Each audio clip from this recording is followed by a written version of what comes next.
Shalom Bapak Ibu Saudara-saudari yang dikasihi dan mengasihi Tuhan. Kita bersyukur kalau hari ini Tuhan boleh memberkati kita.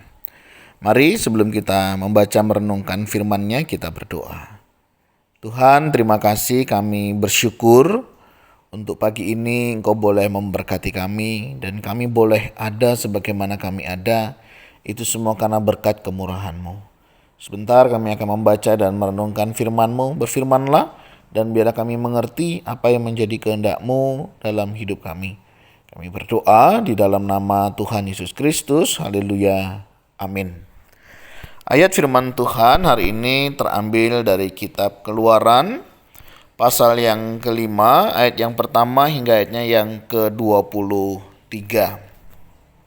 Saya akan membaca bagian 1 dan 2. Kemudian Musa dan Harun pergi menghadap Fir'aun lalu berkata kepadanya, "Beginilah firman Tuhan Allah Israel, biarkanlah umatku pergi untuk mengadakan perayaan bagiku di padang gurun." Tetapi Firaun berkata, "Siapakah Tuhan itu yang harus kudengarkan firman-Nya untuk membiarkan orang Israel pergi? Tidak kenal aku Tuhan itu dan tidak juga aku akan membiarkan orang Israel pergi." Amin. Demikianlah firman Tuhan, mari kita merenungkannya. Bapak Ibu Saudara, kitab Keluaran pasal yang kelima ini berbicara tentang Musa yang menghadap Firaun. Dan ketika dia menghadap, Firaun tidak setuju. Dan yang terjadi adalah bangsa Israel makin ditindas. Setiap kita pasti punya idealis, ya, punya ekspektasi. Setiap kita pasti punya harapan.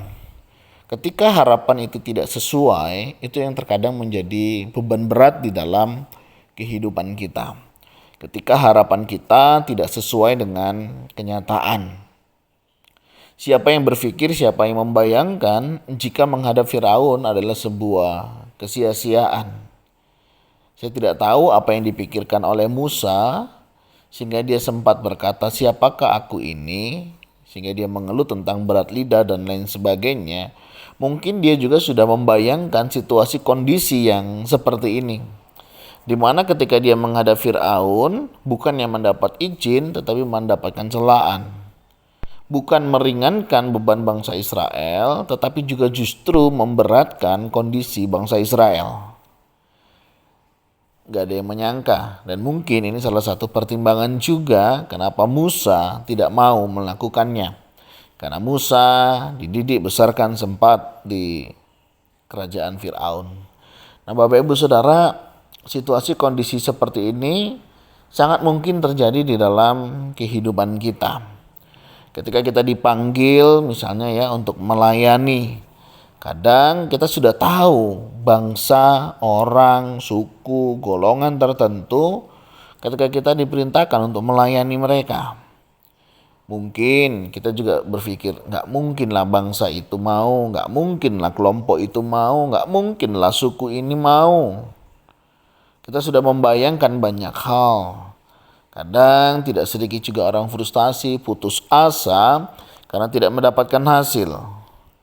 Ini baru langkah awal yang dijalani oleh Musa. Mungkin situasi kondisi seperti ini bisa juga terjadi dalam kehidupan kita. Misalnya kita yang melayani, kita mungkin punya harapan, punya ekspektasi tertentu dengan apa yang kita lakukan begitu. Dan mungkin sampai hari ini belum sesuai hasilnya, sesuai dengan yang kita harapkan. Bagaimana respon kita? Kalau bagian ini memang Musa akhirnya datang kepada Tuhan dan dia bertanya, "Tuhan, mengapakah kau permalukan umatmu ini begitu bengis? Mengapakah kau perlakukan, mengapa engkau perlakukan umatmu itu begitu bengis? Mengapa pula aku yang kau utus? Sebab sejak aku pergi menghadap Fir'aun untuk berbicara atas namamu dengan jahat diperlakukannya umatmu ini dan engkau tidak melepaskan umatmu sama sekali." Mungkin hal ini juga bisa terjadi dalam kehidupan kita. Tuhan, aku sudah berdoa. Aku sudah melakukan apa yang menjadi bagianku. Aku sudah mengerjakan semuanya, tetapi hasilnya apa? Bapak Ibu Saudara, Kadang hal-hal demikian menjadi tantangan tersendiri dalam kehidupan pelayanan kita.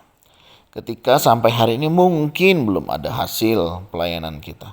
Mungkin apa yang kita lakukan sepertinya sia-sia. Ini baru babak awal. Kita akan melihat perjalanan panjang di dalam kitab Keluaran ini nantinya. Pelajarannya hari ini, apakah kita tetap mau setia pada panggilan Tuhan yang sudah Tuhan percayakan kepada kita? Meskipun hari ini hasilnya belum nampak. Mungkin kau sudah lama berdoa untuk keluarga. Mungkin kita sudah berdoa lama untuk pasangan kita supaya kenal Tuhan, hidup di dalam Tuhan, tapi engkau belum mendapat jawabannya. Apakah hal ini membuat kita putus asa dan berhenti untuk melakukannya? Mungkin kita melayani hal-hal tertentu dalam pelayanan pekerjaan Tuhan dan mungkin belum nampak hasilnya. Apakah hal ini juga membuat kita putus asa dan tidak lagi mau melanjutkan perjalanan pelayanan ini? Tentu tidak. Saya yakin dan percaya panggilan Tuhan terus akan bekerja di dalam hati dan pikiran kita. Mari tetap semangat walaupun belum nampak hasilnya. Tetap semangat meskipun di luar daripada harapan kita dan rencana kita. Tetap setia mengerjakan panggilan Tuhan dan percayalah Tuhan akan memampukan dan memberkati setiap rencananya. Tuhan, terima kasih. Tidak mudah memang ketika kami mengerjakan sesuatu tidak terlihat hasilnya. Kiranya Tuhan menolong meneguhkan iman kami, panggilan kami di dalam kami mengikut Engkau. Kami tahu hal ini memang tidak mudah. Tapi kami percaya Engkau akan menolong dan memampukan kami untuk kami bisa melewati ini semua. Jika ada di antara kami hari ini mengalami situasi kondisi seperti ini, hampir putus asa, hampir kehilangan arah, hampir kehilangan harapan, kami berdoa, Tuhan teguhkan kembali panggilan itu di dalam kehidupan kami. Pengutusan yang Tuhan berikan juga boleh meneguhkan kami. Kami berdoa ya Tuhan di dalam nama Tuhan Yesus Kristus. Haleluya. Amin. Demikianlah firman Tuhan. Bapak Ibu Saudara, Tuhan Yesus memberkati kita semuanya. Shalom.